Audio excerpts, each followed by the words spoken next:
J'étais le premier à avoir des QR codes, ces pancartes, là, il y a 10 ans. Puis il n'y a personne qui avait... Il fallait downloader une application scan, puis il n'y a personne qui l'utilisait. Après ça, j'étais le premier à avoir un chatbot, ces pancartes, pour décrire les listings au lieu que de façon automatique. Je trouvais qu'on était tellement en avant de notre temps qu'à un moment donné, c'était contre-productif. Aujourd'hui, en 2024, le service qu'on va donner aux clients, soit résidentiel ou commercial, est complètement différent que là, 15 ans, 20 ans, 30 ans. L'AI, lui, va faire la recherche, il va dire, dans tous les terrains adjacents à ce terrain-là, il y a 2 propriétaires qui ont financé 7 immeubles cette année. C'est ceux-là qu'il faut que tu appelles pour voir s'ils sont prêts à acheter. Le but, c'est de protéger le public, mais lorsqu'on change les règles du jeu puis qu'on n'outille même pas les courtiers être en mesure de bien expliquer le changement de la loi, ça crée en fait l'effet contraire au niveau de la population, ça l'insécurise. Faut pas oublier que moi, là, c'est ma 34e année. Fait que quand je suis rentré là-dedans, là, il n'avait pas de formation continue, pas de formulaire, pas de clause type, pas de syndic. Combien de clients vous allez avoir directement à cause des médias sociaux? Énorme. C'est la même affaire que les billboards. Les mêmes affaires que les billboards. Je veux dire, ça fait partie 90% de notre clientèle nous connaissent à cause des médias sociaux. Il va falloir se redéfinir un peu. On aime se comparer aux avocats, où est-ce qu'un avocat représente un parti et l'autre représente l'autre parti. Mais quand c'est le temps de la rémunération, il faut qu'elle vienne d'un parti seulement. Et à un moment donné, il va falloir qu'un acheteur paye la rétribution du courtier et que le vendeur paye la rétribution par rapport à la vente. Moi, je suis complètement en désaccord avec ça. Mais Si attends, tu me permets. un peu. C'est-à-dire que... Mais laisse-moi finir. Mais je crois que si... Excuse-moi, on va avoir un débat, là. Moi, j'ai pas de problème à faire du changement tant que c'est pour le mieux. Si demain matin, vous tombiez président de l'OACIQ, qu'est-ce que vous changeriez? Merci à nos commanditaires. Martin Ross, Ars Valais, Restaurant Zibo. Bonne écoute. Patrice, Georges, JF, merci les gars d'être là. Merci à toi. J'étais quasiment intimidé de vous recevoir aujourd'hui, mais c'est pas grave, je vais me défendre. Sortir les gants. Exactement. Je vais commencer par une petite anecdote que j'ai eu le plaisir d'entendre juste avant, avec toute humilité. On retourne en 2007. Ça a l'air que JF avait pris une mauvaise décision. Ben ouais, j'ai eu l'occasion de croiser Patrice lors d'un événement dernièrement. Oui. Puis il dit, je sais pas si tu viens de moi, Jean-François. Ben je dis, je sais t'es qui, tout ça. Mais il dit, j'avais déjà appliqué pour un rôle en marketing dans le temps avec toi et ton associé. Fait que c'est juste pour dire qu'on prend pas toujours des bonnes décisions à faire. Je me rappelle encore, je sortais de mes cours, puis je voulais avoir pas une job, mais avoir un côté marketing, côté immobilier. Je venais de là. Puis, j'avais rencontré ton partenaire à ce moment-là. Oui, exact. Oui, à Outremont d'ailleurs, au Second Cup, je me rappelle encore. Puis, donc, c'est le fun. Anecdote. C'est le fun, merci de l'avoir partagé. Merci de m'avoir donné l'opportunité de faire mon chemin. Exactement, voilà. Tu vois, la vie est bien faite. J'aimerais ça partir aussi avec une deuxième question, chacun à votre tour. Si demain matin, vous tombiez président de l'OACIQ, qu'est-ce que vous changeriez? Patrice? Wow, toute une question. La première chose que je changerais, c'est les délais de traitement des situations qui se passent. Il y a un problème assez important présentement, c'est qu'il y a un manque de ressources là-bas. Fait que je ne blâme pas personne au niveau de l'administration là-bas, mais je pense que c'est un manque de ressources qu'ils ont. Ils en ont beaucoup à gérer. Et puis, quand il y a quelque chose qui se passe qui n'est pas correct, ou est-ce que toi, tu essaies de jouer dans les règles de l'art, puis tu tiens, puis tu maintiens une organisation comme la nôtre avec vraiment rigueur, et tu vois certaines personnes qui ne suivent pas nécessairement les mêmes règles, et que tu fais une demande d'assistance pour juste replacer les choses, que ce soit en publicité ou en autre, tu peux avoir une réponse dans 6 et 1 an et demi après. J'ai des dossiers qui durent depuis 2 ans. Fait que pour moi, la chose que je changerais, c'est les délais de traitement et je mettrais des ressources parce qu'on a un bon système, on a des bonnes personnes en place, il n'y a juste pas assez de monde. Donc, manque de ressources. Il y a un manque de ressources incroyable au niveau de l'OACIQ pour traiter les dossiers. Puis là, bien sûr, dans la dernière année, au niveau du courtage immobilier, on a eu notre lot de nouvelles dans les médias. Puis je pense que ça a été un focus pour eux. Mais la réalité, c'est qu'il y a beaucoup d'autres situations qui sont pas adressées assez rapidement, selon moi. Georges? Écoute, c'est une bonne question. Moi, j'ai été 10 ans à l'OACIQ sur le conseil d'administration jusqu'en 2020. Donc, on a arrêté pendant la pandémie. Donc, j'ai vraiment eu un bon coup d'œil de ce qui se passait à l'interne. Je pense qu'il y a beaucoup de personnes bonnes à l'OACQ qui veulent faire les choses bien. On oublie souvent, les praticiens, que c'est pas l'OACQ qui décide de la loi du courtage, mais bien le ministère des Finances. Hein? Puis au gouvernement, je pense que leur perception de ce qu'on fait est très loin de la réalité. Puis en voulant changer la gouvernance qu'ils ont fait dans les dernières années, en réduisant le nombre de courtiers immobiliers résidentiels sur le conseil, c'est 3 sur 12, 3 commerciales sur 12. Le reste, c'est des gens du public, dont le président du conseil d'administration. Ça fait en sorte que je pense qu'il manque assez d'exemples. Quand ils viennent à voter des règlements, des lois, pour s'assurer de la conformité, enrayer les mauvaises pratiques professionnelles, leur rôle, c'est de protéger le public, mais ils mettent tellement de règles maintenant, puis ils les mettent tellement rapidement que les praticiens, les courtiers, n'ont pas le temps de les assimiler par formation. Puis là, ils font ça pour protéger le public, mais dans le fond, ils créent de la confusion autant dans les courtiers, puis ça ne protège pas bien le public. Fait qu'à quelque part, ce que je changerais, c'est plus de courtiers sur le conseil pour donner des exemples de ce qui se passe sur le terrain tous les jours, puis pas gouverner à cause d'une exception, parce que l'ensemble et la majorité des transactions immobilières au Québec se passent très bien. Les nombres de plaintes disciplinaires est minime. Donc, moi, je pense que je donnerais un petit peu plus de temps. Quand vous votez quelque chose pour changer, quand moi, j'étais là, on se donnait 6 mois à 1 an et demi pour former tout le monde quand on changeait les règles. Là, la dernière fois, on l'a appris dans un article de journal, la gestion des équipes, par exemple, qui allait être modifiée, leur interprétation de la loi, parce qu'il n'y a pas eu de changement de la loi. Puis ça, je trouve que ça, c'était quelque chose à ne pas recommencer. On va revenir sur ça, mais merci, Georges. Jean-François? Bien, moi, en fait, c'est vraiment un manque il y a une lacune importante au niveau des communications. Alors, comme Georges le disait, en fait, le but, c'est de protéger le public, mais lorsqu'on change les règles du jeu puis qu'on n'outille même pas les courtiers être en mesure de bien expliquer le changement de la loi, ça crée, en fait, l'effet contraire au niveau de la population. Ça l'insécurise. J'ai même eu l'occasion, moi, à quelques reprises, d'inviter les communications à mon émission de radio. J'ai eu un refus total. Donc, je pense qu'il y a une responsabilité de l'OACIQ de s'assurer que le message est bien communiqué. Même chose. Ouais. Je trouve ça malheureux parce que sur le ring immobilier, on a reçu des gens qui ont été suspendus puis qui ont eu la chance de s'exprimer. Je trouvais important aussi de comprendre le côté de l'OACIQ. Puis ça fait 2 années que j'ai pas eu la chance de pouvoir les recevoir. Et je tiens à dire que jusqu'à quel point on a le droit de s'expliquer suite à un jugement, ça, c'est un autre sujet de discussion. Donc, ça devient glissant à l'occasion. Oui, mais pourquoi en faire un tabou? Pourquoi je vais-tu dire cacher, mais... Peut-être un peu trop de réglementation. Oui. Ouais. Mais la communication, je pense que ce serait la clé. Oui.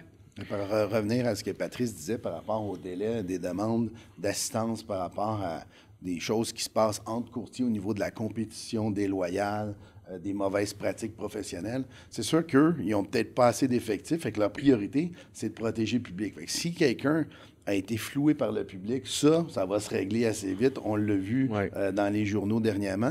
Par contre, tout le reste que Patrice mentionne, c'est pas leur priorité. Mais le gouvernement a dit à l'OACIQ, assurez-vous d'être la police des courtiers, là, puis ça va être assez. Là, parce qu'il y a une chose aussi, c'est que des fois, c'est que justement, une autre boîte qui fait la publicité déloyale, l'information qui est véhiculée n'est pas bonne. Est-ce qu'ils vont percevoir ça, un conflit entre 2 courtiers, de la compétition de 2 courtiers? Je ne sais pas. Mais la réalité, c'est que l'information qu'ils donnent n'est pas réelle. Fait qu'à ce moment-là, tu te dis, OK, bien, moi, est-ce que j'embarque dans le jeu en faisant la même chose que l'autre compétiteur? C'est pas mon style. Je préfère aller avec les autorités compétentes pour dire, regarde, c'est pas comme ça que ça fonctionne. On a des lois et règlements. Mais si la personne reçoit ça 1 an et demi après, tu te dis, bien... Ça n'a rien donné. Mais en fait, c'est qui a initié la plainte, Patrice? C'est-tu le public ou c'est un courtier? Non, c'est définitivement la différence. Oui. Exact. Puis si tu poses la question, Georges, c'est quoi la différence entre un et l'autre? Définitivement que pour l'OACIQ et pour le gouvernement, eux autres, c'est quand la plainte vient du public, ça, c'est la priorité. La plainte qui vient des courtiers, bien, on va s'en occuper, on rentre ça, mais disons que c'est moins prioritaire avec les effectifs qu'ils ont en place. C'est la définition de l'autoréglementation. Et là, c'est fini, l'autoréglementation. Parce que, exemple, j'ai fait des situations où j'ai fait du courtage illégal. Vraiment, dans notre face, et vraiment aux yeux de tout le monde. Puis tu fais une plainte à l'OASIC, tu dis, écoute, cette personne-là fait du courtage illégal. C'est dangereux. Il n'est pas formé pour faire des transactions, n'a pas les assurances, n'est pas protégé, les clients ne sont pas protégés. Il y a du courtage. 9 mois après, il ouvre le dossier.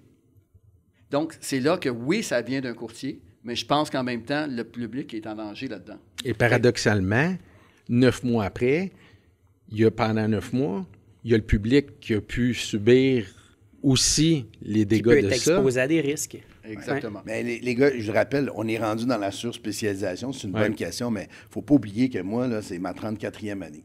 Quand je suis rentré là-dedans, là, il n'avait pas de formation continue, pas de fonds d'assurance responsabilité, pas de formulaire, pas de clause type, pas de syndic. Puis, on a fait un bon bout de chemin dans le bon sens. Fait que c'est pas tout mauvais à l'OACQ. Il y a des bonnes choses qui ont donné beaucoup de crédibilité à notre profession qui est encore jeune. Ceci dit, là, peut-être qu'il faut se poser la question, trop, c'est comme peut-être pas, à un moment donné, trop rapidement, sans former, peut-être que ça devient maintenant de la confusion, puis ça ne protège pas le public.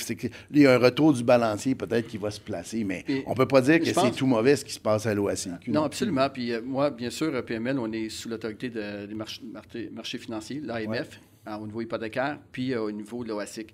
Et pour dealer avec les deux organisations, c'est une approche qui est complètement différente.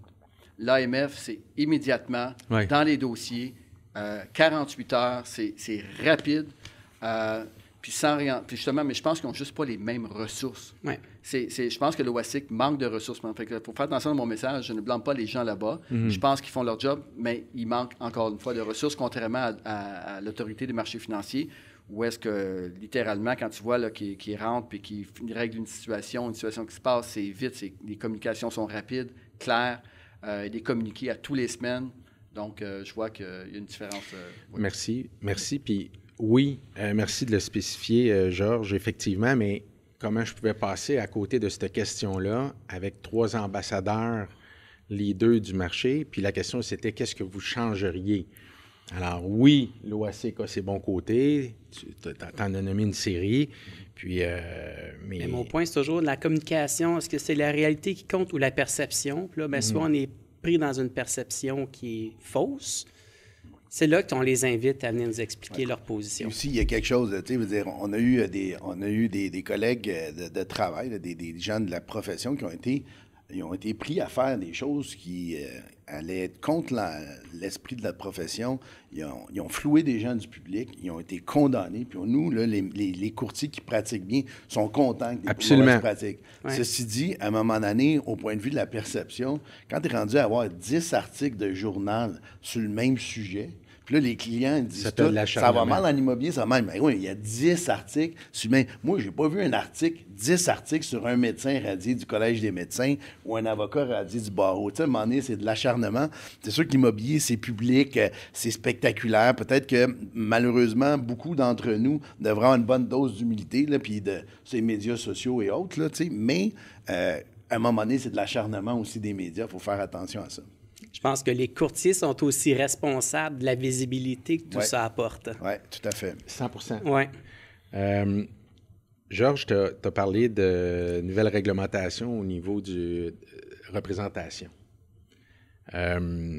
Cette année ou l'année passée, on a eu un ajustement par rapport à ça. Les vendeurs, les courtiers ne peuvent pas représenter le vendeur et l'acheteur. Comment vous vous êtes ajusté à ça et qu'est-ce que vous en pensez? Très simple. Ça a été instauré en juin 2022, que le gouvernement a dit que c'est pas une bonne idée que le courtier représente l'acheteur et le vendeur dans la même transaction. Il y a apparence de conflit d'intérêt. Ça ne veut pas dire qu'il y a un conflit d'intérêt. Apparence, ça veut dire qu'il pourrait y en avoir. C'est clair que c'est le vendeur qui paye la rétribution. Donc, normalement, la loyauté du courtier devrait aller pour son vendeur. C'est lui ou elle qui lui a fait confiance en premier. Ceci dit, nous, dans l'équipe, ça fait 20 ans que moi, je ne m'occupe d'aucun acheteur pour exactement cette raison-là. J'ai compris à un très jeune âge que quand j'arrive dans une maison, puis qu'il y a un client qui arrive, puis j'y vais à la maison, puis il dit « Hey, Georges, je l'aime, cette maison-là. À quel prix je pourrais l'obtenir? » Bien, M. Ménard, puis M. Bérubé, ils demandent tel prix pour la maison. Fait que là, Oui, mais c'est quoi l'histoire? Ils se séparent-tu? Ils ont-tu des problèmes d'argent? Ils ont-tu acheté une autre maison, puis là, ils sont pressés de la vendre? Pourquoi? Parce qu'ils essaient d'avoir de l'information pour mieux négocier à la baisse, puis là, tu as comme un conflit. Puis là, après ça, l'acheteur peut t'offrir de l'argent, un voyage, un nouveau listing de plus. Si tu m'obtiens cette maison-là à ce prix-là, je vais te donner un autre listing. Fait que pour toutes ces raisons-là, moi, j'ai trouvé que même si c'était payant, c'est une bonne idée de séparer ça. Fait que ça ne veut pas dire que dans notre agence, d'autres courtiers ne peuvent pas représenter les acheteurs, mais ça veut dire que l'information du dossier est séparée par courtier responsable, un peu comme on a dans un bureau d'avocat, où là, tu as des dossiers, puis des autres collègues ne sont pas au courant de chaque dossier. Puis moi, je vois ça un peu, ma business, comme un cabinet d'avocats. Moi, je suis le name partner. En dessous, il y a des très bons courtiers immobiliers qui pratiquent, qui ne veulent pas s'occuper du site web, d'engager le staff, puis de gérer puis les relations médias, puis la publicité, mais qui, eux, sont très contents et compétents, intègres, bienveillants à faire des transactions immobilières. Puis c'est comme ça qu'on fait. Puis, dans le fond, le plus gros challenge qu'on a avec ce changement-là, pour répondre à ta question, c'est d'éduquer le public comme à partir de maintenant, c'est comme ça que ça marche. Si vous voulez être représenté, c'est-à-dire qu'on puisse vous conseiller le choix d'un inspecteur en bâtiment, vous montrer les comparables vendus avant de faire l'achat d'une propriété ou vous conseiller dans les négos, bien, il faut qu'on signe un contrat de courtage-achat. Puis si moi, je m'occupe du vendeur, je ne peux pas faire ça, il faut que ça soit quelqu'un d'autre. Puis si vous voulez quand même faire l'offre d'achat avec ce qu'on appelle la déclaration de traitement équitable, bien, à ce moment-là, je suis obligé de vous dire que la seule affaire que je peux faire, c'est écrire l'offre, vous expliquer les clauses, puis je ne peux pas vous rien dire d'autre. Quel prix, comment négocier, le choix de l'inspecteur, c'est qui est voisin, c'est quoi est comparable, je ne peux rien vous dire. Ça, c'est comme ça qu'on l'applique présentement. Je pense qu'on est on voit là, à l'extérieur du Québec, en Ontario, ça commence, aux États-Unis, il y a eu des grosses batailles dans les dernières années aussi. Je pense que il est temps, et tout le monde l'a vu venir, c'est juste qu'on s'est peut-être mis la tête dans le sable un peu, au niveau, c'est important qu'il y ait, au niveau de la représentation, acheteur, représentation, vendeur. Mais je pense qu'il est plus profond que ça, le débat.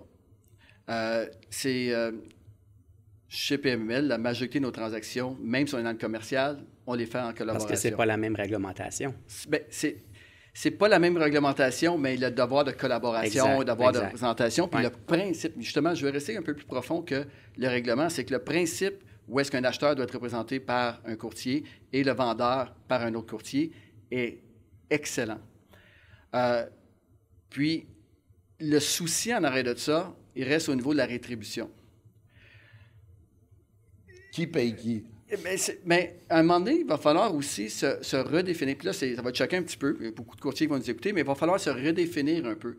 On aime se comparer aux avocats, où est-ce qu'un avocat compare représente un parti et l'autre représente l'autre parti. Mais chez nous, on aime avoir ce concept-là, mais quand c'est le temps de la rémunération, il faut qu'elle vienne d'un parti seulement. Exact. Et je peux vous dire qu'on est... Puis là, ça s'est passé aux États-Unis, ça s'en vient tranquillement ici. Je crois que le système va évoluer et dans 5 ans, peut-être 10 ans, puis je ne pense pas que c'est juste une question de réglementation. Éventuellement, ça va s'équilibrer. Ou est-ce que, je ne connais pas d'autres professions où est-ce qu'un vendeur, un parti paye la rétribution des deux. Et à un moment donné, il va falloir qu'un acheteur paye la rétribution du courtier et que le vendeur paye la rétribution par rapport à la vente. On est loin de ça, là, mais il faut commencer à y penser tout de suite. Puis, je crois que le changement va être bénéfique. Parce qu'à partir du moment qu'un courtier qui représente l'acheteur va être payé par son acheteur, son attitude, la façon de travailler, la façon qu'il va accompagner va beaucoup changer. OK? Parce que là, c'est par défaut, il est payé. OK? Par le vendeur. Puis, je l'ai vu au niveau de l'AMF. Encore là, je reviens sur l'exemple. Parce qu'en pratiquant les deux professions, l'AMF, quand j'ai commencé au niveau du courtage hypothécaire, 95% des commissions étaient payées par les prêteurs. Et en 2020-2021, ça a commencé à switcher un petit peu. Là, finalement, il y a eu un petit peu de jeu dans l'industrie où est-ce que même que certaines banques voulaient faire des courtiers résidentiels, voulaient plus payer de rétribution, ainsi de suite. Nous, dans le commercial, on s'est dit, attends un peu. Là, en ce moment, encore une fois, on dépend d'un prêteur. Puis là, c'est un choix qui est biaisé. Si tu as 10 prêteurs ou 15 prêteurs sur le marché, mais que tu as seulement 4 qui payent des commissions, tu deviens biaisé, tu es obligé de l'envoyer si tu veux être payé. Donc, nous, chez PML, on a changé, puis aussi dans l'industrie, c'est arrivé. Maintenant, aujourd'hui, 95 de nos rétributions dans le courtage hypothécaire est payé par l'emprunteur.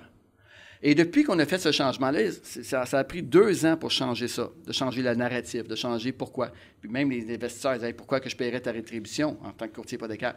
Et on a expliqué le bienfait que si toi, tu payes mes services, je vais avoir une intégralité de tous les prêteurs sur le marché.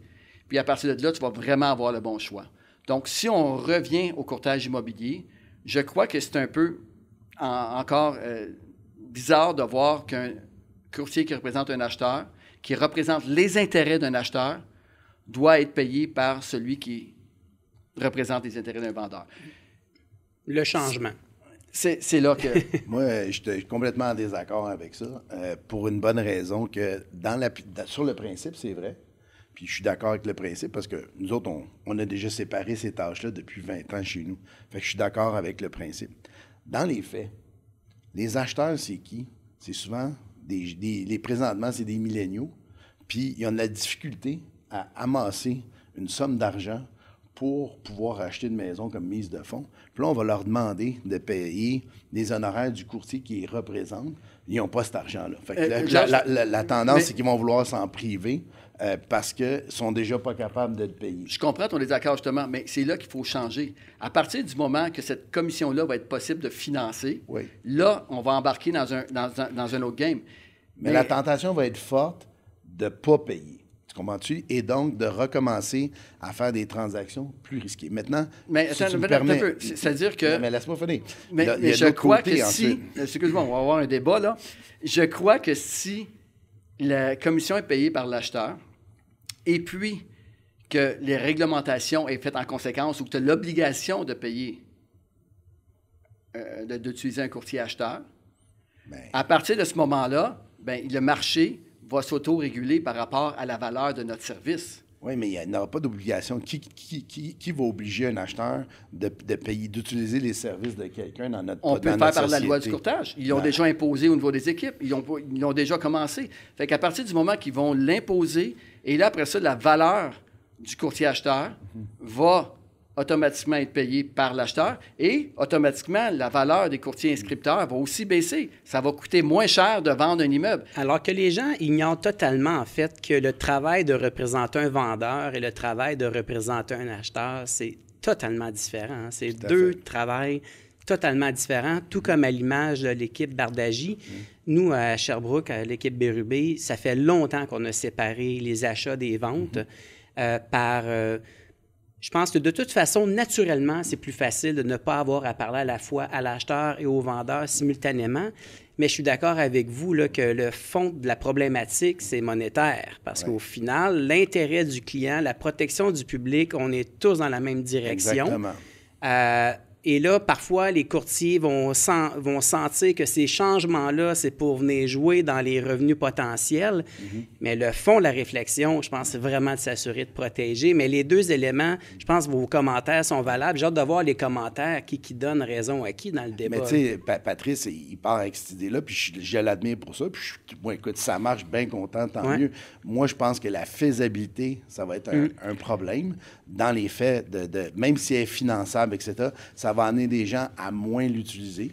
Deuxièmement, entre toi puis moi, présentement, Patrice parle avec l'assumation, puis même les gouvernements, que vu que c'est le vendeur qui paye la commission du courtier qui représente l'acheteur, le courtier de l'acheteur va être déloyal envers lui. Pas pantoute. C'est pas ma vision sur le terrain de ce que je vois. Avez-vous déjà... Moi, attends une minute. Les courtiers qui s'occupent des acheteurs dans mon équipe, eux, ce qu'ils veulent, c'est tellement dépasser les attentes de leurs acheteurs qu'ils vont obtenir plein de références de leur famille, leurs voisins, leurs collègues de travail. Ça, c'est un... Là, il ne faut pas oublier une autre affaire, par exemple. C'est que ça... Il n'y a rien de plus efficace présentement. On parle des avocats. Les avocats sont payés à l'heure qu'il y ait du résultat ou pas. Nous autres, on est payés au résultat. Fait que parlons du résultat. Le vendeur qui vend sa maison, fait que si on se ramasse aux États-Unis à partir du mois d'août, bien, normalement, il ne peut plus offrir de commission au courtier qui représente l'acheteur. Ce qui veut dire directement moins de trafic sur sa propriété Et donc, lui, il va sauver une demi-commission parce qu'il va dire, moi, je paye juste celui qui s'occupe de moi. Mais la vérité, c'est que cette maison-là, elle va se vendre moins cher. Il va perdre quoi? Fait que là, qu'est-ce qu'ils sont en train de faire aux États-Unis? Vu qu'ils n'ont plus le droit de donner de commission, là, le vendeur, le propriétaire qui veut vendre quand même, est en train de, il appelle ça des concessions. Donc, ils vont donner des compensations financières directement le vendeur à l'acheteur pour que celui-ci puisse peut-être payer son courtier ou pas, dépendant de ce qu'il décidera faire. Mais pour revenir à ce qu'il disait Patrice, le gouvernement peut obliger le courtier à faire de quoi en vertu de la loi, mais il ne peut pas obliger le public à faire affaire avec quelqu'un. Absolument. Ouais. Mais à partir du moment que le produit est en vente avec un courtier, qui est la majorité des transactions, je crois que la possibilité va être là. Puis je sais que c'est très difficile ce que je dis. On est ancré dans des habitudes. Ça fait 34 ans que tu es courtier. Ça fait 20 ans que tu es courtier. Probablement 25 ans. Donc, je crois qu'on est ancré dans des habitudes, mais il y a quand même, si on reste ancré et on ne change pas et on ne s'harmonise pas avec les demandes, avec les outils que les acheteurs ont en 2024, ici, au Canada, on est moins touché par Zillow, par toutes ces entreprises indépendantes-là, qui n'utilisent pas nécessairement de courtage, mais qui remplacent beaucoup au niveau de la publicité, de la visibilité et autres. Si on ne change pas nos modèles, on va finir par devenir irrelevant. Ça veut dire qu'on n'aura plus la même efficacité, la même importance au marché. Donc, il faut revenir à la base. Et dans le fond, pour revenir à ta question, JS, par rapport à la représentation des deux parties, j'y crois fermement. Puis d'ailleurs, la majorité de nos transactions sont comme ça. Je pense que c'est une bonne chose. Maintenant, il y a un autre débat plus profond que ça. Exact. Je voudrais en juste vous faire remarquer. À date, je ne peux pas dire que c'est inefficace. Entre 75 000 et 100 000 transactions au Québec, je ne peux pas dire que le modèle n'est pas efficace. Juste vous faire remarquer qu'on a 100 ans d'expérience, les 4 ans. C'est bon, ça va pas pire. Parenthèse. Merci. Puis, pour y croire fermement, Patrice, le système que tu implantes avec tes courtiers hypothécaires, c'est parce que tu y crois. Puis, puis les ambassadeurs que j'appelle de l'immobilier, quand ils sont capables de prendre un changement de la sorte, puis de le travailler, parce que, à mon avis, je suis de votre avis, c'est quelque chose qui est essentiel. Moi aussi, dans mon équipe, on a divisé acheteurs-vendeurs depuis des années, mais je trouve qu'il y a quand même certaines lacunes dans le règlement qui méritent d'être revues puis repositionnées. Il y a plein de choses pour être revues. Là. Moi, je pourrais bien te payer à l'acte. Je vais évaluer une maison, tu me donnes tant de milliers de dollars. Exact. Je vais faire une visite, tu me donnes qu'elle se vende ou qu'elle se vende pas. Ouais. Bien, ça serait un changement. J'aimerais ça, moi, voir comment c'est appliqué. Là. Un vendeur que ça lui coûte plusieurs dizaines de milliers de dollars sans que sa maison soit vendue, je ne pense pas que ça va être plus efficace, même si ça serait un changement. En même temps. C'est pas parce que c'est vieux que c'est bon, puis pas parce que c'est nouveau que c'est bon. Ça va prendre du jugement, comme Patrice l'a envoyé. Moi, sur le principe, on se rejoint. Sur l'application de ça, puis l'efficacité, j'ai des doutes. Mais il y a une nuance importante dans ce qu'on discute parce que moi, dans l'équipe Bérubé, j'ai la division commerciale et résidentielle, puis la difficulté n'est pas la même dans les deux catégories. Tout à fait, moi aussi. Alors, il y a une partie du débat qui vient du fait qu'au final, toi, tu es vraiment dans le commercial, toi, dans le résidentiel. Donc, je pense que c'est important qu'on se rejoigne là-dessus. Parce qu'en effet, tu as raison, Jean-François, parce que un homme d'affaires, tu lui dis, encore là, on parle de la rétribution, où tu vas payer ma commission pour aller chercher un prêt. Pourquoi? Combien? Oui. Combien tu vas aller me chercher? Ouais. C'est un calcul qui est mathématique. Exact. Il n'y a pas d'émotion. Il n'y a pas d'émotion. Fait que j'ai pas de problème à te payer si tu vas me créer de la valeur. Ouais. Je crois que l'immobilier va venir vers ça, mais là, ça va être long et ça va être difficile à appliquer. Mais ça va finir par arriver. Nous, on a commencé, moi, avant, je référais tous nos dossiers commerciaux parce qu'on faisait plus de résidentiel. On a toujours fait du commercial, mais à un moment donné, le résidentiel a pris de l'ampleur. Moi, j'étais un enfant de la récession. Il fallait faire vivre nos familles. Puis c'était long de faire un deal commercial des années 90. Pleurer, Georges. Fait que, c'est ça. Fait qu'à un moment donné, on a réussi à la faire vivre, notre famille. Mais ça pour dire qu'à un moment donné, comme quand on va arriver au commercial, moi, je référais mes dossiers. Puis là, je disais à mon client, après résidentiel, puis comment ça a été le côté commercial, je t'ai référé, est-ce que tu as bien vendu ton immeuble, etc. Il me dit, ben oui, correct. Il a parlé à 2-3 chums, puis là, j'ai eu une offre d'achat. Puis je dit, écoute, c'était conforme à ce que j'avais. Mais il n'y avait pas aucune réelle mise en marché, dans un marché où les taux étaient bas. Puis nous, on a commencé à s'en occuper à ce moment-là. J'ai dit, la partie intégrité n'est pas là. Fait que là, nous, on a fait une vraie mise en marché. Fait que les courtiers commerciaux qui arrivaient sur un 60 logements, puis ils voyaient 20 offres d'achat, étaient découragés, ils n'avaient jamais vu ça. Puis là, on arrivait à vendre des propriétés beaucoup plus chères. Fait qu'on avait pris ce qui marchait bien en résidentiel pour notre vendeur, puis on l'avait appliqué dans le commercial. Puis ça, je pense que c'était un changement qui a fait qu'on a réussi à faire des transactions. Alors, moi, j'ai pas de problème à faire du changement tant que c'est pour le mieux. Alors, mais moi, il y a des disparités entre le commercial et le résidentiel. Puis je pense que c'est en train de se rapprocher avec des gars comme Patrice, mais des gars comme toi, puis moi aussi, puis Jean-Sébastien. On en fait, nous autres, du commercial aussi. Puis tu parlais, Patrice, de la transparence ou Georges. Est-ce que vous pensez qu'on devrait donner plus d'accès au public sur nos données? Exemple. Moi, là, je peux t'assurer, là. Prix vendu, toutes les... Il y a juste des prix vendus qu'ils n'ont pas, puis ils peuvent l'avoir au bureau de la publicité. Ils ont accès probablement à toute l'information sur le registre foncier. OK, prix vendu. Non, moi, je crois qu'on doit, si on veut protéger, c'est un acquis qu'on a, c'est un travail qu'on a fait. Les données de MLS, les données de Matrix, je crois que les courtiers, ça reste... Toute l'information provient de leur travail. Elle doit rester au courtier. Et j'espère qu'on va se battre pour garder cette information-là. Et je vous le dis, c'est une bataille qui est super importante. On a une plus-value. Et aujourd'hui, en 2024, le service qu'on va donner aux clients, que ce soit résidentiel ou commercial, est complètement différent que là, 15 ans, 20 ans, 30 ans. Et aujourd'hui, une des informations, c'est que les gens, on veut avoir accès à l'information. Et à partir du moment que nous, on a cette information-là, je suis d'accord pour la partager, mais jusqu'à un certain point, parce qu'il faut garder quand même, c'est des données qu'on a développées en tant qu'organisation. Mm-hmm. Et je pense qu'aux États-Unis, il y a des grosses batailles là-dessus. Aux États-Unis, c'est grave, là.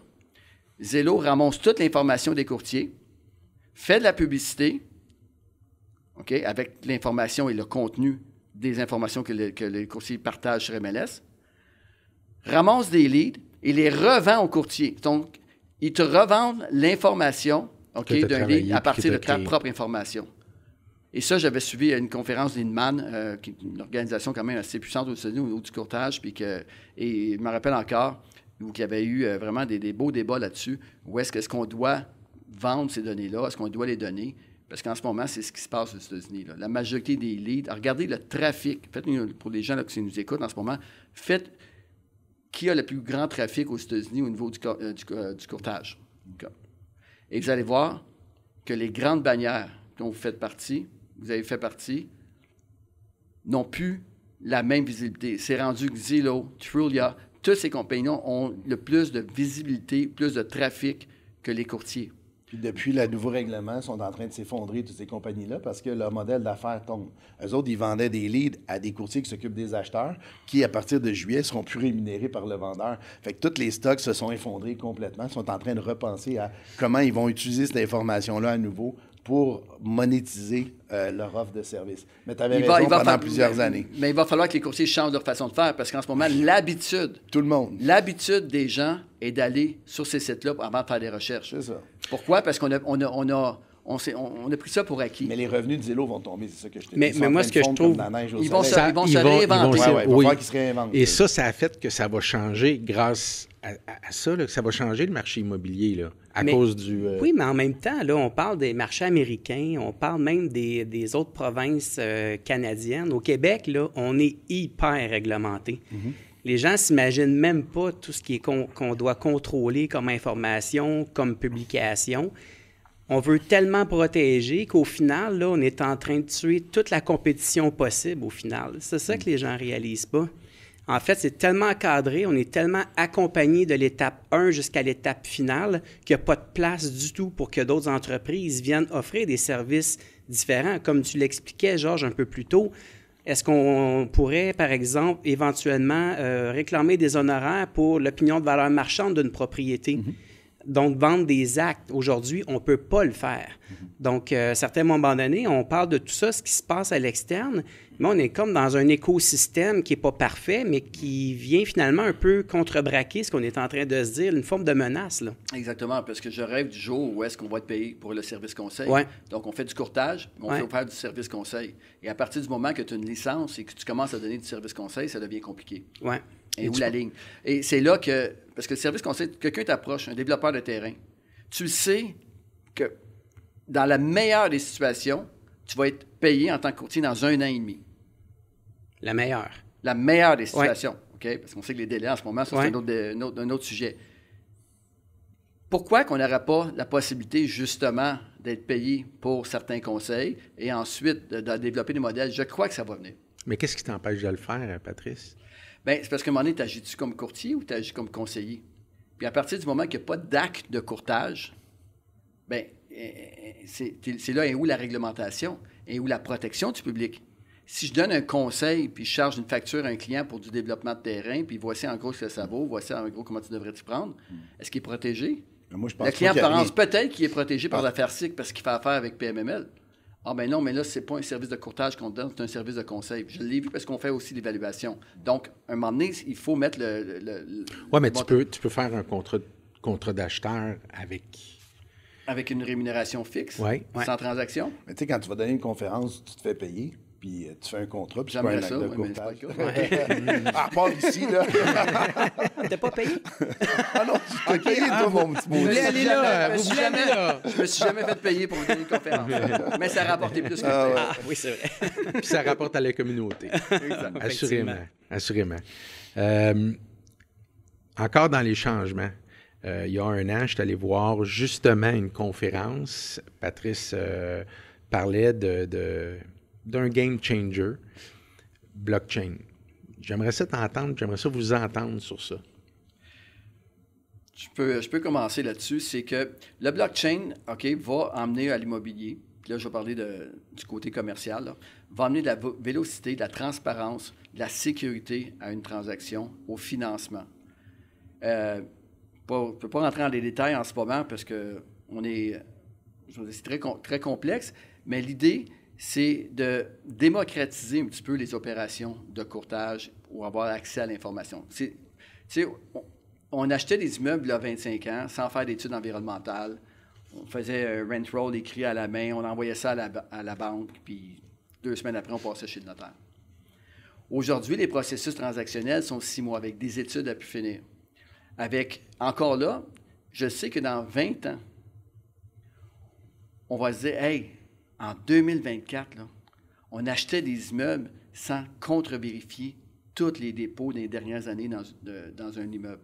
On achetait ça juste sur le rent roll qui était signé par le propriétaire. Ah, il était donc bien cow-boy, il y a 20 ans, en 2024. Le blockchain va enregistrer, démocratiser et emmagasiner cette information-là, où est-ce que quand tu vas acheter un immeuble dans 10 ans, 15 ans, 20 ans, tu vas être en mesure de la traçabilité, là, au niveau du blockchain, je ne rentre pas là, mais ça va être quelque chose d'incroyable. Maintenant, c'est une question de réglementation et le blockchain va entrer en vigueur à partir du moment que les banques vont commencer à le mettre en place et c'est une question d'années. Je ne pense pas que ça va se passer d'ici 5 ans, entre 5 et 10 ans, mais le taux d'adoption va être très rapide à partir du moment que les banques vont l'utiliser et les banques sont là-dessus présentement. OK. Yeah. En fait, moi, je me souviens, on parle du blockchain, des cryptos. J'ai fait partie de ceux qui ont acheté le premier Bitcoin à 1700 $ US. Tout le monde me riait de moi, les gens ne comprenaient pas. J'ai eu l'occasion de faire quand même des bonnes affaires. Je me suis retiré pour 1001 raisons. Mais c'est là que tu vois, comme tu le disais, Patrice, puis à un moment donné, là, je pense que ce qui est arrivé, c'est que le système bancaire traditionnel s'est senti menacé vis-à-vis ça. Encore une fois, on entend parler, évidemment, du blanchiment d'argent, tout ce qui en entoure. Mais je pense que là, il y a différents, cours boursiers maintenant qui ont intégré la crypto, le blockchain. Ça va aller vers ça, tout comme l'intelligence artificielle. Là. Je pense que c'est un BlackRock no-brainer. est le là. plus gros propriétaire immobilier mondialement. Et là-dessus, énormément, ils poussent beaucoup pour ça. Et ça va beaucoup démocratiser au niveau de l'investissement immobilier aussi. Qu'est-ce que ça veut dire aujourd'hui dans vos agences? Tout de suite, demain matin, ça fait quoi le blockchain ou l'intelligence artificielle ou l'utilisation des cryptos éventuellement comme paiement pour un immeuble. Est-ce que vous faites quelque chose avec ça? Dans mon cas, moi, on a refusé. Ouais. OK, mais il y avait des accès. C'est en fait, surtout au niveau de la résidence secondaire haut de gamme, très haut de gamme. Les immeubles locatifs, là, on parle de 15-20 logements. Il y a eu des joueurs importants. Puis d'ailleurs, je pense que le marché immobilier dans le luxe, et pas juste dans l'immobilier, mais dans les voitures, que ce soit dans les montres, a été impacté par la crypto. Mais les notaires n'ont pas accepté de faire encore, à ce que je sache, les transactions. C'est pas sûr qu'il va falloir attendre après les notaires. Non, mais c'est quand même eux qui font passer des titres d'une personne à l'autre au Québec. Fait que moi, je vous demande aujourd'hui, ça veut dire quoi là, dans votre agence? Tu as raison par rapport au notaire, mais le notaire, lui, ce qu'il va faire, c'est avoir les fonds. Et des gens qui ont fait des transactions en Bitcoin au Québec ou en Floride, ils vont l'avoir finalement traduit en argent dans une banque. Juste avant le notaire, il y a des fiduciaires, c'est ça, il y a des plateformes qui font. C'est que tu envoies ta monnaie crypto, eux autres la mettent en fiat, c'est-à-dire en argent en espèces, et ensuite c'est transféré au notaire. Fait que le notaire, lui, il reçoit les argent, le fonds est là, c'est en dollars. Et à partir de là, mais il fait la transaction. Mais vous autres, quand vous faites la transaction aujourd'hui, est en dollars. Elle n'est pas en est en dollars. Est en dollars. Tout est en dollars. Mais premièrement, juste pour mettre le straighter ça, là, PML n'a pas fait de transaction en crypto. Non. OK. Mais je demande, je disais pas ça. Je veux dire, qu'est-ce que ça veut dire pour vous? Parce que, tu sais, moi, là, j'étais le premier à avoir des QR codes, ces pancartes, là, il y a 10 ans. C'est vrai. Puis il n'y a personne il fallait downloader une application scan, puis il n'y a personne qui l'utilisait. Après ça, j'étais le premier à avoir un chatbot, ces pancartes, pour décrire les listings au lieu que de façon automatique. Bien, on attend que tu sois le premier. Oui, non, je sais bien, mais je dis que je trouvais qu'on était tellement en avant de notre temps qu'à un moment donné, c'était contre-productif. C'est pour ça que je vous pose cette question-là. En fait, c'est plus... puis, honnêtement, la stratégie de l'entreprise n'est pas basée là-dessus. Non. Reste que de savoir ce qui s'en vient, ça permet de mieux te structurer aujourd'hui. Parce que tu parlais d'AI. Premièrement, blockchain, crypto, c'est deux choses complètement différentes. Blockchain est la technologie en arrière de la crypto. Tout à fait. Okay? La crypto, ça, c'est une autre affaire. Tu parlais de AI, l'intelligence artificielle. Et on peut se fermer les yeux, mais déjà, dans le courtage, on l'utilise à tour de bras tout le monde. On l'utilise beaucoup. Mais le modèle et l'information et le AI, l'intelligence artificielle, est aussi fort que le database que tu as en arrière. Exact. Donc, pour nous, que PML qui a focusé sur les données depuis le début, l'an passé, on a eu un reality check où, un peu là, ça fait des années qu'on focus sur le database, mais notre database n'est pas construit pour l'intelligence artificielle. Exactement. Donc, depuis un an, on a fait ce travail-là. Et là, maintenant, lorsque le AI va venir, moi, je ne veux pas être le premier dans rien. Je veux être le deuxième ou troisième. Toujours bon d'être le deuxième. On va être AI ready. C'est ça que je comprends. Mais la database est prêt. Moi, je suis d'accord avec Patrick. Il y a déjà des algorithmes qu'on fait. Donc, tu n'as pas fait un ajustement dans ta structure? J'ai tout retravaillé ma structure pour pouvoir accueillir le meilleur des robots qui va exister à ce moment-là. Et on va le planter dans notre database et on va faire tourner le AI pour nous. Fait que Patrice, quand tu vas avoir passé un an les erreurs, viens nous voir, puis dis-nous où il ne faut pas aller. Puis là, nous, on va embarquer. Les gens font après, l'AI est vraiment un mot sexy. Ce qui est super important en 2024, c'est le BI, OK, pour le Business Intelligence, ou l'intelligence d'affaires. Et la ligne entre l'intelligence d'affaires et l'intelligence artificielle est énorme. L'intelligence artificielle, purement, c'est de donner une conscience à une machine. On est très, très, très loin de ça, là, OK? Cependant, le BI est tributaire de l'humain en arrière. C'est-à-dire que tu as une intelligence. Je vais te donner un exemple bien précis, en 1 minute. PML achète tous les financements au Québec, toutes les transactions immobilières au Québec à tous les mois, OK? Commerciales, terrain, et ainsi de suite. Donc, nous, on sait... Exemple, à Lévis, qui va avoir un bridge de construction de 42 millions qui vient de se mettre sur un terrain. Il n'y a pas une seule bâtisse, il n'y a rien d'érigé, il y a juste un bridge de construction, une hypothèque de construction. Il n'y a pas de pancarte, il n'y a rien. Nous, on vient de déceler avec l'information, avec l'intelligence d'affaires, que là, il va y avoir un gros projet. Le courtier qui a l'information, l'équipe d'intelligence d'affaires va pousser l'information au courtier. Ensuite, les courtiers vont appeler le propriétaire voisin. « Hey, savais-tu qu'il y a un gros projet de 40 millions à côté de ton terrain? T'es-tu vendeur? » Et là, le courtier qui appelle le vendeur va dire « Hey, non, je ne suis pas vendeur, je suis plus acheteur. » Et là, il regarde dans le database, dans notre système, puis il voit en effet, le gars, on a toutes ces hypothèques qu'il a faites, parce qu'on a enregistré, on achète toutes les hypothèques, fait qu'on voit qu'il a refinancé 5 immeubles. Et là, le courtier avait accès à l'intelligence, à l'information, mais ne pas penser d'aller voir, c'est plus un acheteur qu'au lieu qu'un vendeur, parce que lui, il l'a appelé pour le voir s'il voulait vendre dans sa mécanique normale. Mais l'AI, lui, va faire la recherche, il va dire, dans tous les terrains adjacents à ce terrain-là, il y a 2 propriétaires qui ont financé 7 immeubles cette année. C'est ceux-là qu'il faut que tu appelles pour voir s'ils sont prêts à acheter.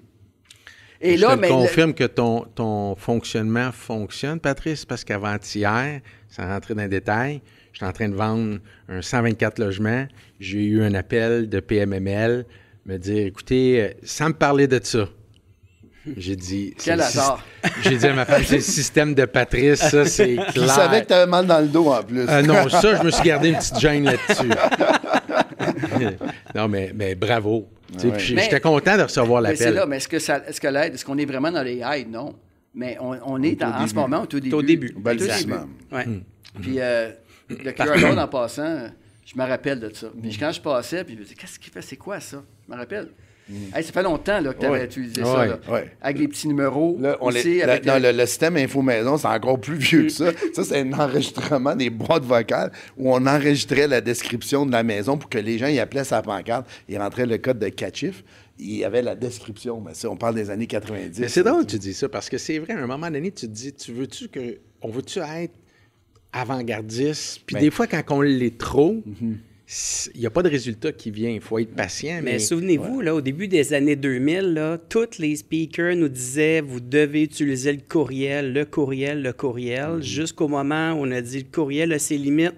Prenez le téléphone puis créez le lien avec vos clients. Moi, je trouve ça intéressant, Patrice, qu'est-ce que tu dis, puis c'est vrai. Mais pour ceux qui nous écoutent puis qui sont en début de carrière, là, il faut qu'ils comprennent que tu as 20 ans d'expérience, tu as une structure, tu as des candidats sur le terrain. Mais ceux qui s'imaginent que de faire du courtage immobilier, c'est derrière un écran, analyser du data, puis de ne pas prendre le téléphone, puis de ne pas prendre soin humainement, la touche humaine avec le client, c'est voué à l'échec à 1000 %. C'est tellement important. Merci. Bien, absolument. Moi, je crois que l'agence ou la bannière, c'est le branding. Ouais. À l'intérieur de ces équipes-là, les agences, il y a le marketing. Mais ce qui est encore plus puissant, c'est la relation client. Et c'est là que le courtier prend toute son importance. En 2000, on prédisait la fin des courtiers immobiliers. On a vu dans le voyage, comment il n'y aurait plus d'agents de voyage, puis ainsi de suite. Puis moi, je regardais ça, puis je prenais les notes. Moi, t'inquiète, il y a de l'air à savoir de quoi il parle. Il dit l'Internet. Après ça, il y a les médias sociaux. Après ça, il y a tout ça. Puis en bout de ligne, là, ça reste la transaction la plus importante. Puis les jeunes acheteurs, ils sont capables de se faire peur à l'Internet en googlant plein d'affaires sur une maison. Puis c'est pas inutile d'avoir cette conversation avec un courtier qui est compétent, intègre, bienveillant, qui va dire ça va être correct, ça c'est réglé. Ça.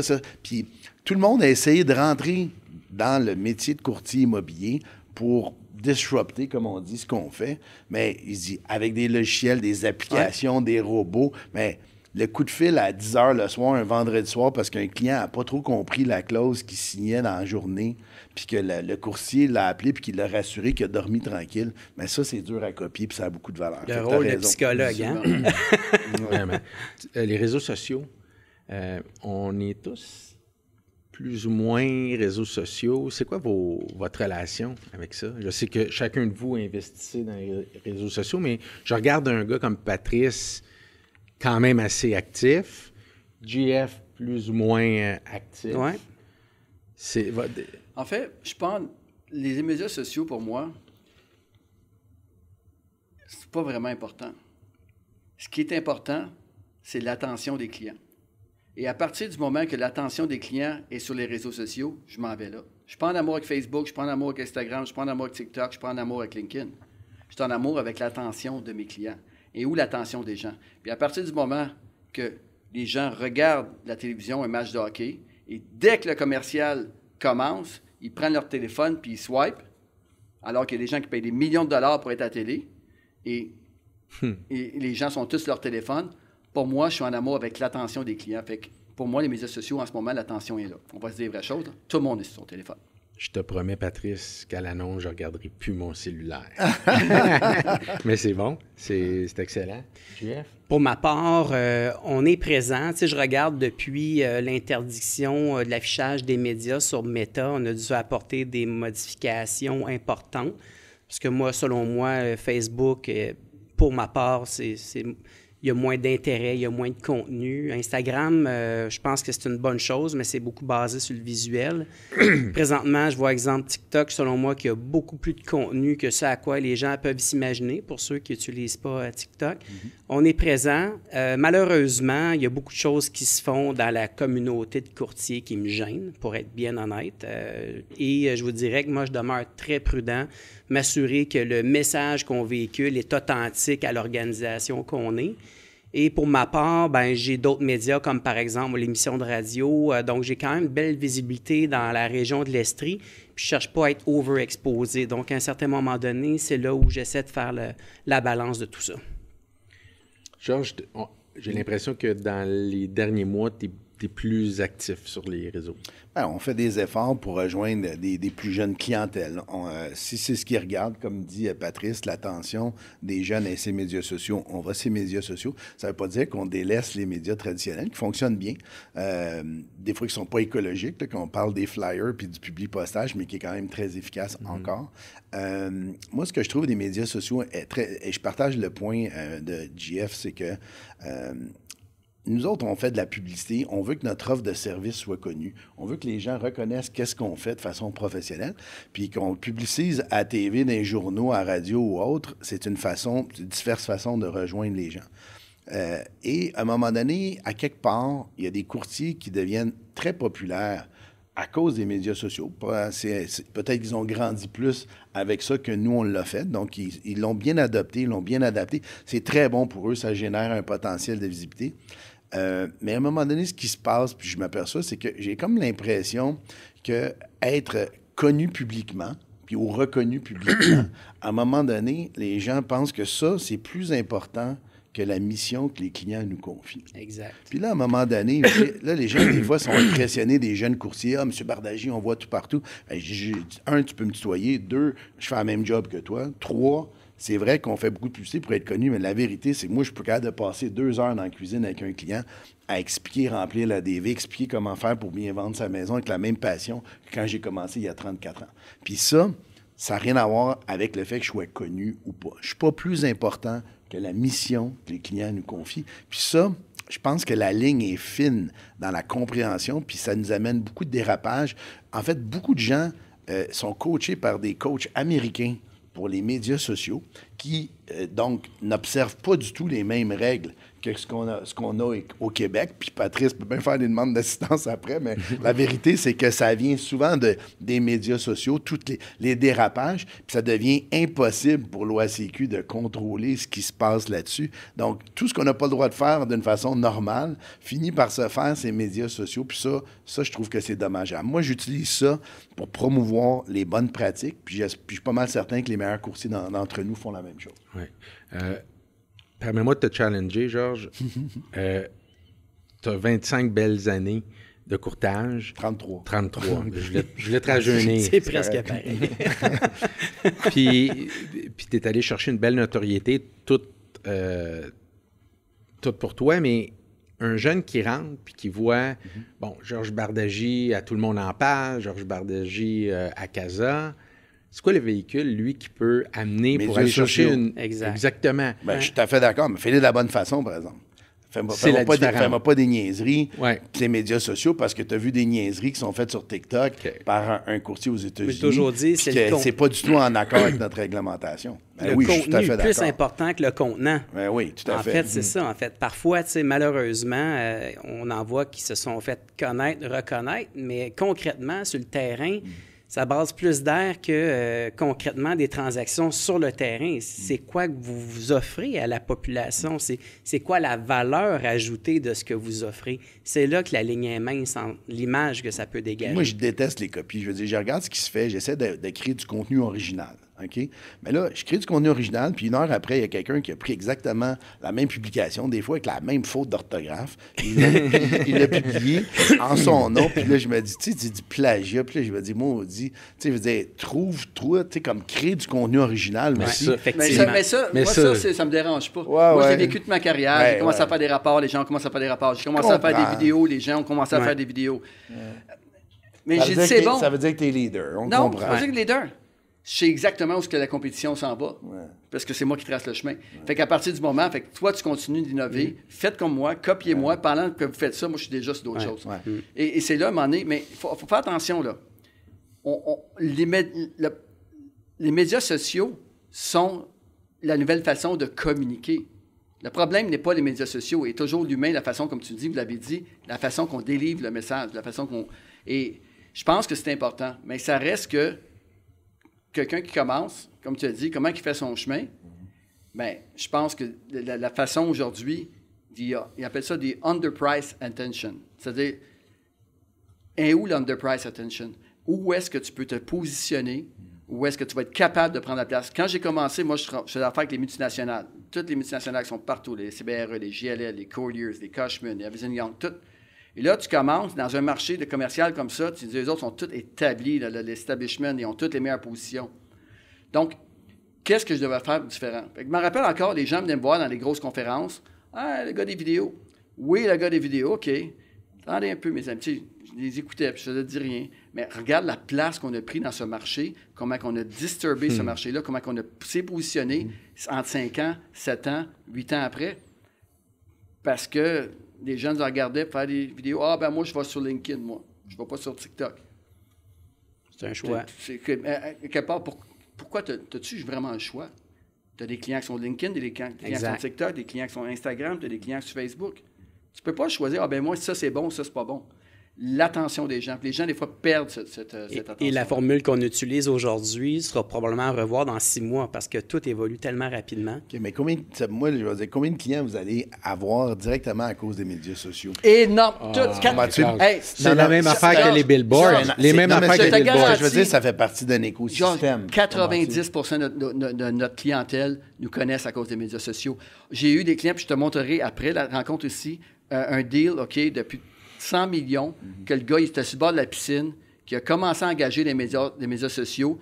Il dit « Ton immeuble est trop cher. » Puis là, je m'en allais y répondre, je sais pas, c'était un dimanche, le gars, il était sur le bord de la piscine, puis il m'en allait y répondre un peu rough. Là, je dis « Non, t'es un peu pâte. Ça dépend. Si, au prix demandé, oui, mais il y a un peu de négociation. » Il dit « OK. En passant, j'ai un parc immobilier. Voici mon parc. Est-ce que c'est possible de se rencontrer cette semaine? » Ce gars-là, je regarde dans notre système, tout le monde a essayé de l'appeler, il n'y a jamais personne qui a réussi à le rejoindre. Mais le dimanche matin, je me rappelle encore, sur le bord de sa piscine, le gars, il a écrit, il était sur Facebook. Puis le gars, il a engagé. Fait qu'à partir de demain, puis ça, c'est une histoire, mais je pourrais t'en donner énormément. Donc là, tu viens de dire un point important. Toi, tu t'es engagé, tu as communiqué avec lui. C'était pas juste utiliser les médias sociaux comme la publicité, comme certains font.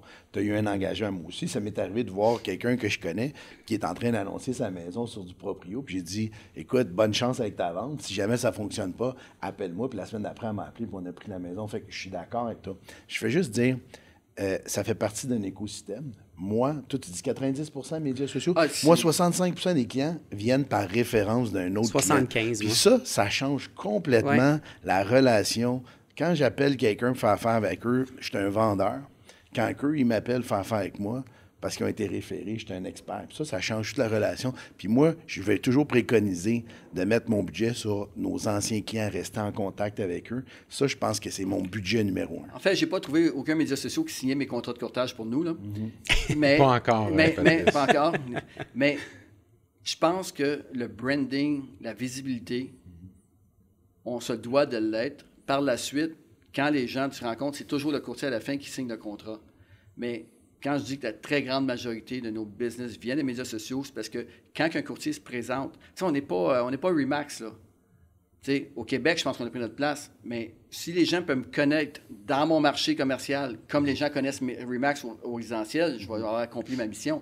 Fait que tu es un courtier Remax, soit un courtier, là, je n'aurais pas dû nommer des noms de bannières, mais toutes les bannières, OK, sont bonnes. Okay. Ah ben, mais drôle, la réalité, Georges, c'est que quand tu arrives et tu fais une présentation, déjà là, tu as une crédibilité qui vient avec. Et je pense que nous, chez PML, c'est ça le sens que je dis que la majorité des clients, à partir du moment que les gens nous connaissent, ils se présentent devant un propriétaire, bien, la job est faite si le courtier prend le temps de bien écouter le client. Pour terminer, les gars, j'aimerais ça vous entendre. Vous êtes des entrepreneurs, vous êtes dans l'immobilier. La nouvelle réglementation sur le gain en capital qui va passer le 25 juin. Est-ce que on va avoir un impact majeur sur ça dans le marché immobilier, que ce soit dans le commercial ou dans le résidentiel? Georges? Je pense pas que ça va avoir un impact majeur. Ce que je trouve déplorable, c'est le délai avec lequel ils ont décidé de l'appliquer. Fait que là, ils ont décidé d'aller chercher de l'argent dans la poche des gens sans leur donner de préavis. Fait qu'il y a comme bousculé certains. Quand on regarde au final, on passe de 66,67 au lieu de 50 % en haut de 250 000 par individu par année. Alors, c'est sûr que pour quelqu'un qui a acheté un Plex 75 000 dans les années 80, puis que là, il vaut 1,3, 1,4 million et plus, bien, puis qu'ils prévoyaient le vendre seulement au mois d'août, bien, eux, ils vont être taxés davantage. Mais est-ce que ça a un impact majeur? Je pense que ça a provoqué beaucoup de coups de téléphone dans les premières semaines. Par la suite, quand on commence à analyser la mesure, je pense pas que ça va... Les gens vont... Je pense pas que ça va changer grand-chose au marché immobilier à court terme. Pour ma part, je ne m'attends pas de grands changements. Malheureusement, souvent, les gens se sont dit que ça va affecter les plus riches. Mais si on regarde nos bébés boomers qui ont supporté un 4 logements toute leur vie, fait le gazon eux-mêmes, fait les rénovations eux-mêmes, la location, dans le plan de retraite, c'est sûr que ça vient affecter 1 ou 2 années de retraite. Alors, ça touche tout le monde. Mais de toute façon, je pense qu'on va devoir s'y habituer parce que la dette fédérale est importante. Les coûts explosent. On va certainement avoir à payer un peu plus un peu partout, mais selon moi, on va passer par-dessus ça. Merci. Patrice? Écoute, nous, on va avoir le plus gros mois de juin à vie. Juillet, ça va être intéressant pour tout va rentrer, pour les vendeurs, puis ainsi de suite. Mais il y a eu comme une compression. Depuis qu'on fait de l'annonce, c'est incroyable. Toutes les offres d'achat qu'on a eues, ça a comme créé un énorme pour le 25 juin. Fait qu'à court terme, ça a un impact important. Mais vraiment, là, parce que tout le monde pousse. En ce moment, là, d'ici, aujourd'hui, on est le 30 mai. D'ici le 25 juin, tous les bureaux de notaire, sont pleins. Tout ce qui a rapport avec l'investissement immobilier est compacté. On a vu des vendeurs proposer à des acheteurs de baisser le prix de 50 000 $ s'ils passaient avant le 25 juin. On a vu toutes sortes de situations un peu complexes où les vendeurs changent d'idée. Mais si tu n'oses pas avant le 25, je ne te vends pas l'immeuble. Fait qu'à court terme, pour nous, au niveau transactionnel, ça crée un gros rush. Je crois que puis en plus, le gouvernement québécois a été très rapide en s'entendre avec le gouvernement fédéral cette fois-ci. Le surlendemain, ils ont aussi on embarque dans la valse. Mais je crois qu'à moyen terme, les gens vont s'y faire encore une fois. Puis, et où la prochaine? Fait que moi, notre argument là-dedans, c'est tu vends pas, je comprends, tu veux plus vendre à cause de ça. Mais bientôt, ils vont monter à 75 %. Ou ils vont attaquer la résidence principale, ce qui serait vraiment un sacrilège pour moi, parce que si tu décides de taxer la résidence principale, ben là, au moins, il faudrait faire comme aux États-Unis puis avoir des intérêts, des types d'impôts dans tes paiements. Parce qu'à un moment donné, tu ne peux pas avoir les deux. Mais moi, j'ai vraiment peur qu'ils veulent aller là. Puis je pense que ça serait vraiment pas bon pour la majorité des Québécois pour lesquels c'est leur plus grand véhicule actif financier de leur vie, c'est leur propriété. Oui. Ils ont forcé pour payer leur paiement puis s'assurer d'avoir une retraite avec leur maison. Puis là, on viendrait leur enlever ça après.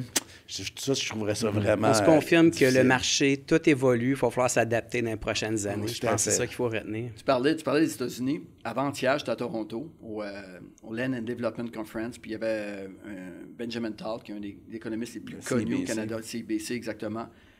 Et il a laissé planer qu'il y a des discussions présentement sur établir le 1031 au Québec, au Canada. Donc, d'amener le 1031 Exchange, qui appelle aux États-Unis, c'est-à-dire que si tu vends une propriété qui n'est pas bien sûr commerciale, ou donc tu n'es pas ta résidence principale, que le gain en capital si tu rachètes dans la même année avec les profits, que ton gain capital va être transféré dans le temps.